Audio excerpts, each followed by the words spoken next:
Mesdames, Messieurs, bienvenue à Métro News. Voici les principaux titres qui seront développés aujourd'hui. Le président Jovenel Moïse a réitéré jeudi son engagement à intensifier la lutte contre la corruption.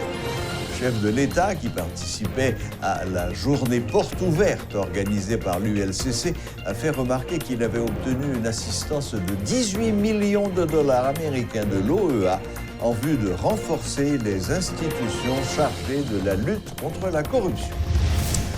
Arrestation ce vendredi à l'aéroport international Toussaint-Louverture de Kirby Alcantara Desormeaux. Cet employé de l'ambassade d'Haïti en République dominicaine est accusé de faux et usage de faux dans le cadre d'une enquête conduite par l'ULCC. Le feuilleton se poursuit au niveau du Grand Corps. Après avoir saisi le Conseil électoral provisoire, Jean-Marie Junior Salomon s'est rendu à son bureau ce vendredi.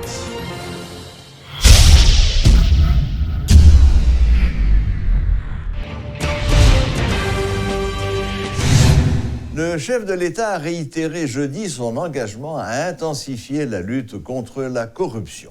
Au cours du dernier trimestre de 2019, le président Moïse avait lancé une croisade contre notamment des élites économiques qui s'évertuent à détourner les fonds publics. Il entend poursuivre son action et dénonce entre autres la contrebande et la fraude fiscale. Le président haïtien fait remarquer qu'il avait obtenu une assistance de 18 millions de dollars de l'OEA en vue de renforcer les institutions chargées de la lutte contre la corruption.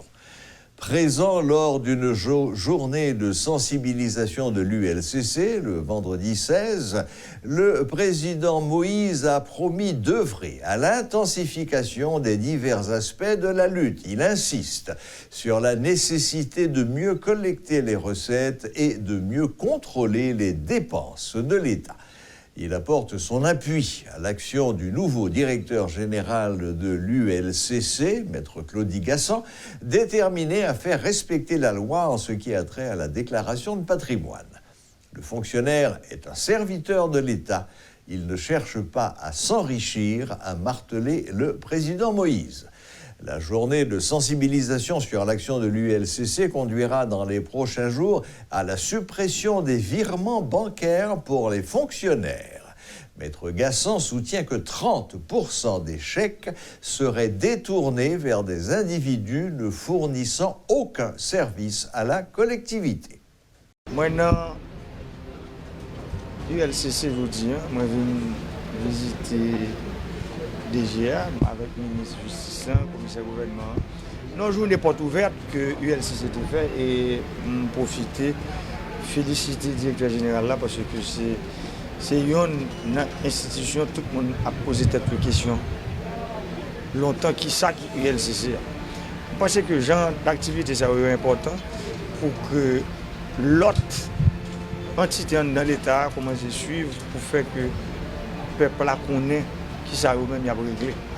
Et c'est pour ça moi-même moi passé pour me regarder tout et faut me dire que je m'apprendre pendant que je viens là. Et par exemple corruption c'est faut gagner prévention et faut gagner éducation.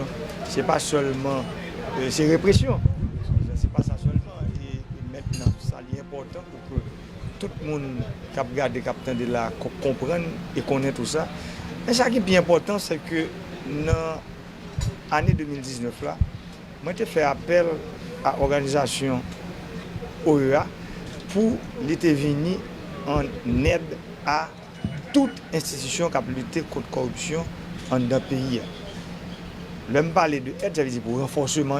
Et c'est pour ça que je suis arrivé à accepter pour mettre 18 millions de dollars sur 4 ans qui ont venu sur un accompagnement pour renforcer toute institution qui a bataille contre la corruption dans le pays.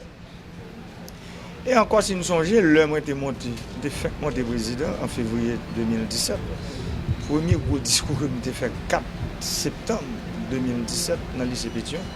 C'était clair, de parler de 5 problèmes que le pays a rien. Et je suis capable de dire, nous, après 3 ans, je me rends compte que c'est un véritable problème que la corruption est dans le pays.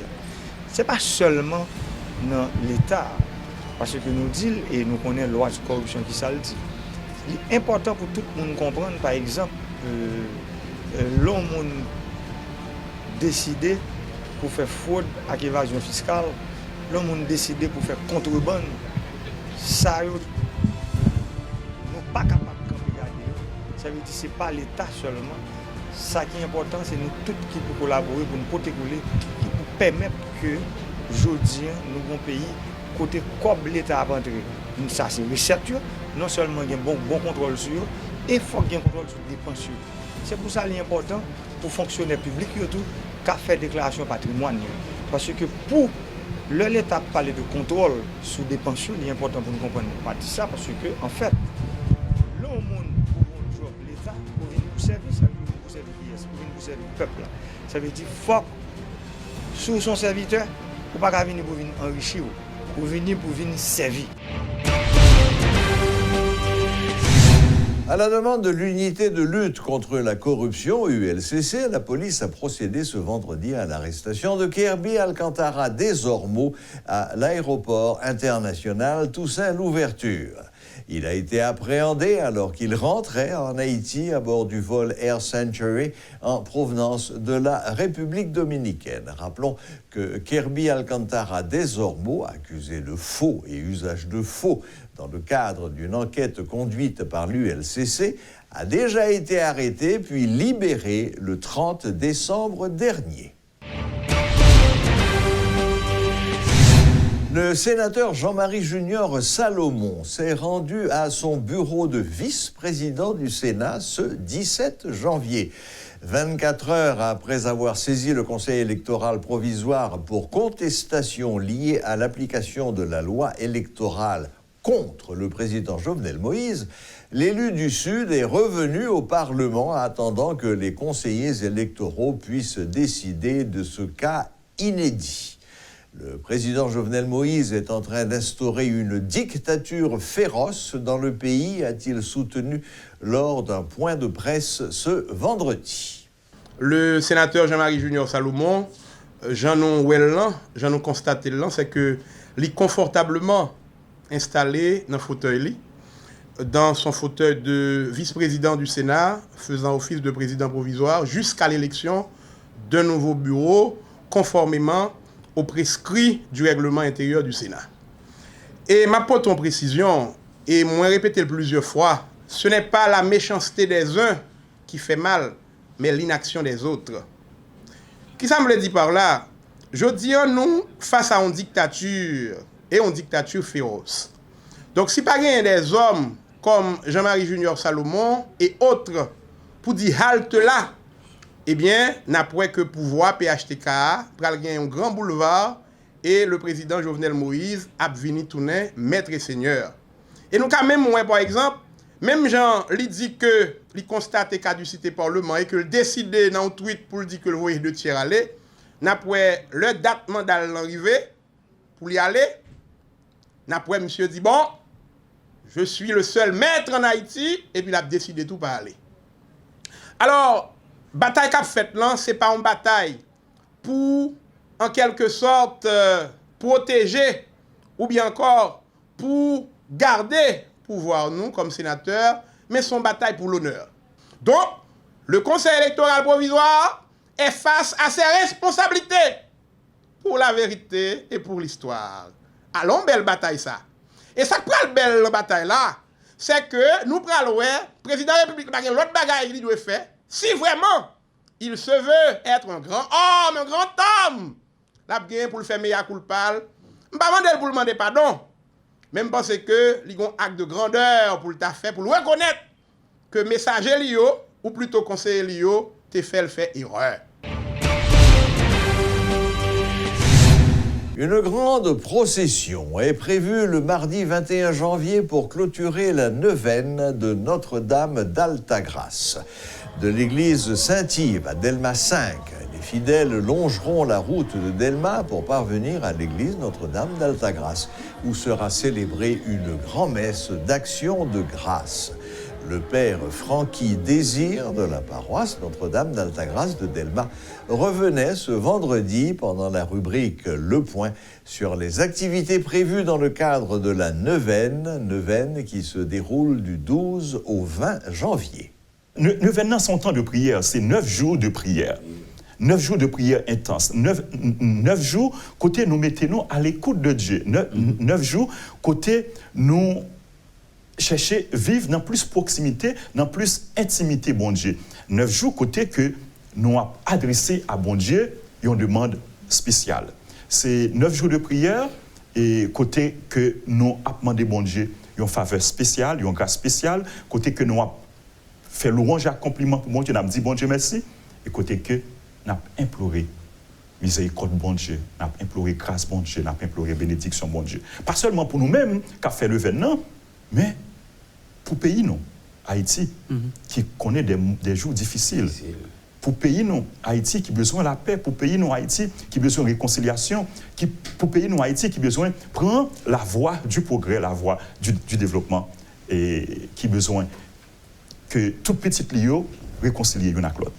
Et le événement l'a déroulé autour du thème « La mère de Jésus dit aux serviteurs, faites tout ce qu'il vous dira ». Et nous jouons une parole ça dans l'Évangile Saint-Jean, chapitre 2, verset 5. L'événement l'a fini le 20, et à partir de demain et 18, nous apprendrons dans une étape importante dans la préparation fête Notre-Dame d'Altagrace. C'est tridium, c'est 3 jours avant fête là. Et demain soir, nous avons une grande veillée de prière.